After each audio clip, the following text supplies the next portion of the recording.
Hi, my name is Bill. Welcome back to my map tool tutorial. In this video, we're going to try to get rid of it asking you every time if you want to do it one-handed or two-handed. So we're going to make a new macro called Handedness.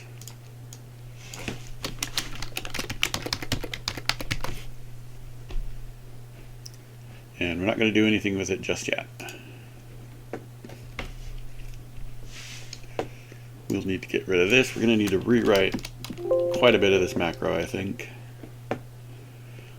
We don't need this switch bit anymore, but it is a good tool to have.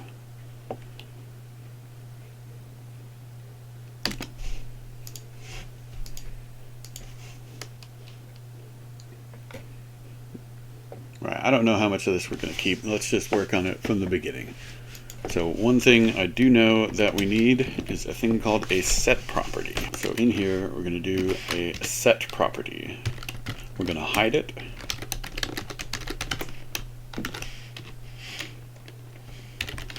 Call it Handedness.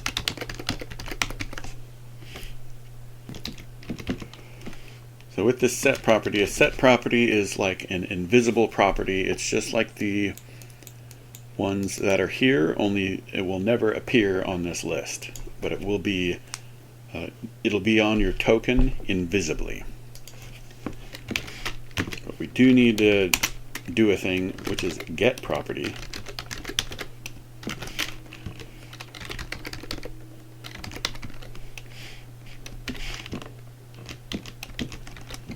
It's not case sensitive, but I like having it capitalized.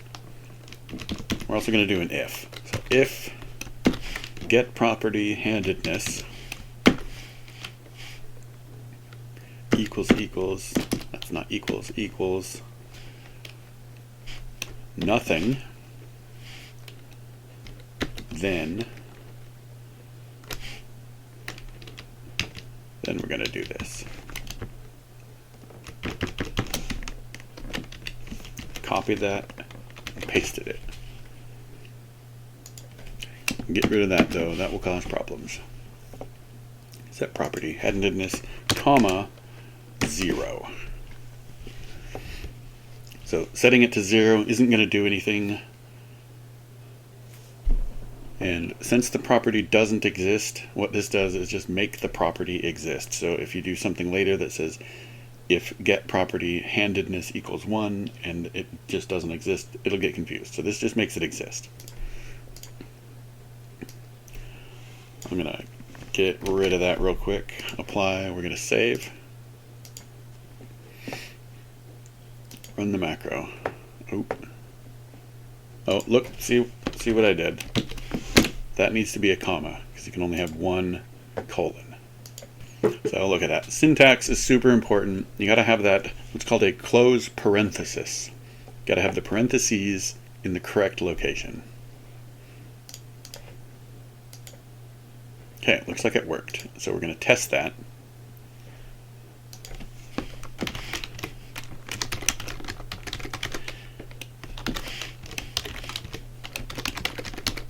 Handedness, now this should output 0. Cool, it output 0, that's what we wanted.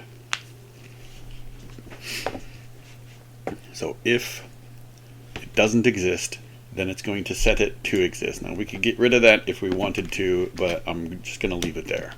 Because maybe I'm going to copy this and give it to another token.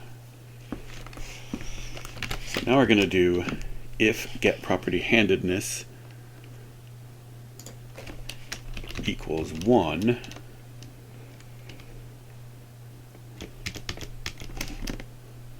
You know what, let's actually set this to 1. Let's have it default to 1.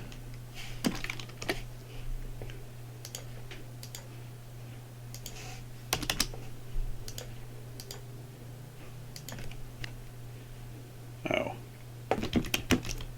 we've already done it. We'll change it here, that's okay. So now it's 1. Cool.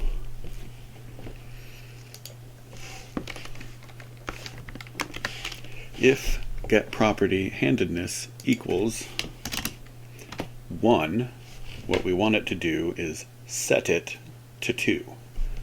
So that if it's 2, it will set it to 1. We want it to just switch back and forth every time we hit this macro. And then that way we can use this getProperty in the longsword macro.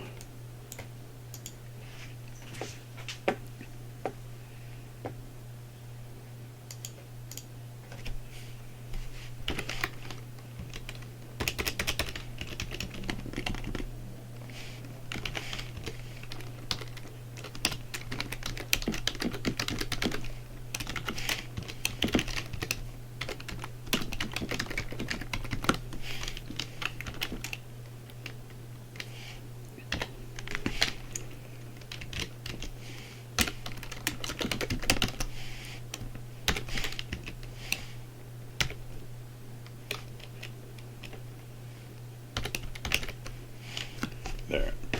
That's all the syntax taken care of.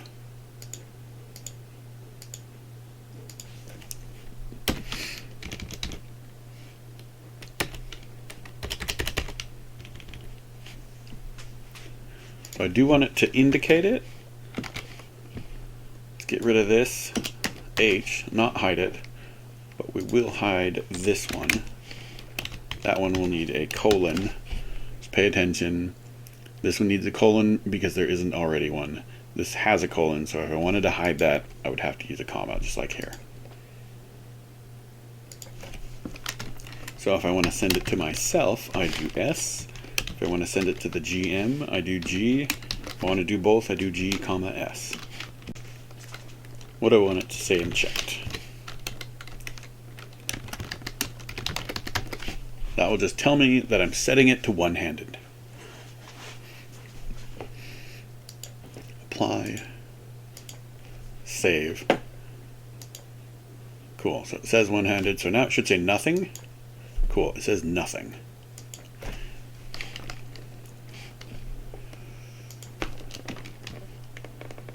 So this is one of the long if statements. If handedness equals 1, if handedness is 1, it's going to do all this stuff. And then if it's not 1, it will do whatever I put in here, which will be setting it back to 1.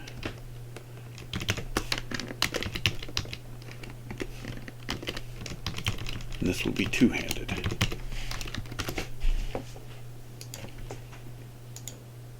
Two-handed. One-handed, two-handed. One-handed, two-handed. Alright, cool. So when it sets it to one-handed, oh, I think I did that backwards, didn't I? Set handedness to 2. We need to switch that.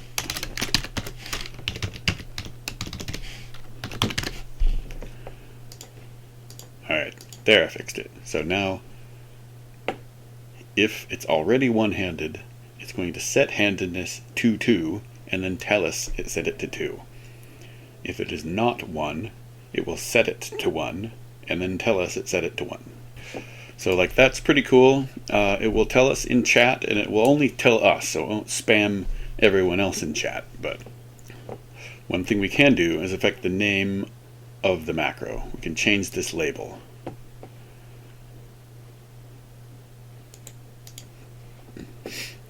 So I'm just going to copy from my other one.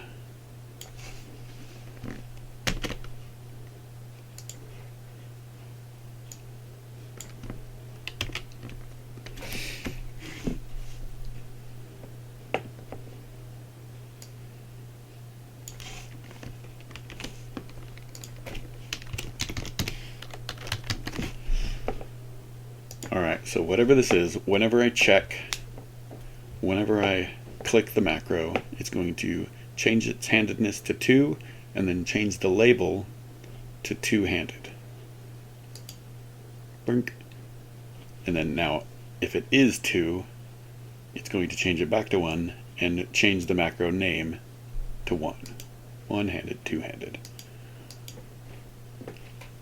Cool, so that should work. So now we have the set property handedness, which we can use in our attack macro. So as we have it here, we have it for the we had it for the input. We've already got the cases, so if we change the cases to 1 and 2, we could do a switch for setProperty, or getProperty. We'd have to do a switch for getProperty handedness.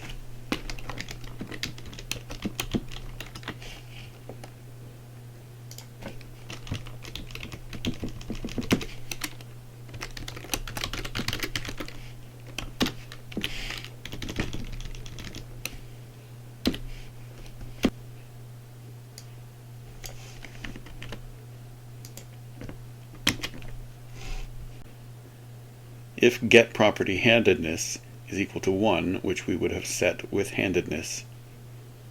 Oh, it saved it. Let me click it. There we go.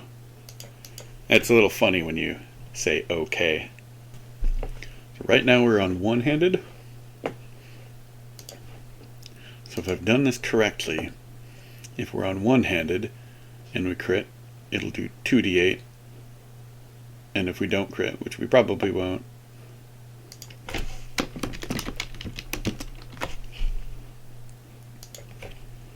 it will do d10s.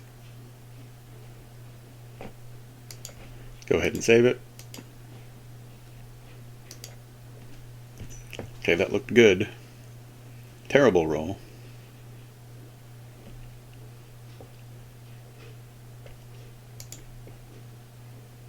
But we are getting the one-handed rolls. Ooh, and it crit. That was nice. 2d8. Good job.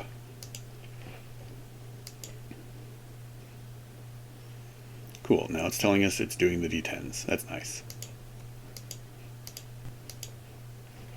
Alright, and we got a crit, just to check. Yep, we're two-handed, and it said 2d10. And if we wanted, we could indicate our handedness somewhere in the chat. We could do another if statement somewhere, just so we know. But that's enough for that video. Thanks for watching, and I'll see you next time.